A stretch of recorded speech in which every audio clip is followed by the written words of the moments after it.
আসসালামু আলাইকুম, সবাই কেমন আছেন? আজকে আপনাদেরকে একটা ডিম দিয়ে 3টা ডিম পরোটা তৈরি করে দেখাবো। আশা করি ভিডিওটি আপনাদের ভালো লাগবে।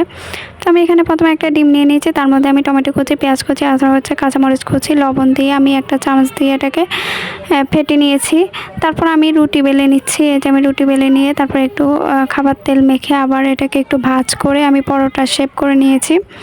এই যে আমার পরোটাটা কিন্তু একদম বেলা হয়ে গিয়েছে, এখন আমি ছেঁকে নিব, তাই তাও বসিয়ে দিলাম। তাওয়াতে এই যে আমি ছেঁকে নিচ্ছি। একটু ছেঁকে নেওয়া হয়ে গেলে আমি এখন এখানে দিয়ে দিব তেল। এই যে আমি তেল দিয়ে দিলাম। তেল দিয়ে আমি আবার এটাকে ছেঁকে নিব। নেওয়ার পরে এখানে আমি দিয়ে দিব যে একটা ডিম পেটে রেখেছিলাম, ওইখান থেকে কিছুটা ডিম আমি এটার উপরে দিয়ে দিলাম। দিয়ে আমি ওপিট করে দিব যাতে ডিমটা ভালোভাবে হয়ে যায়।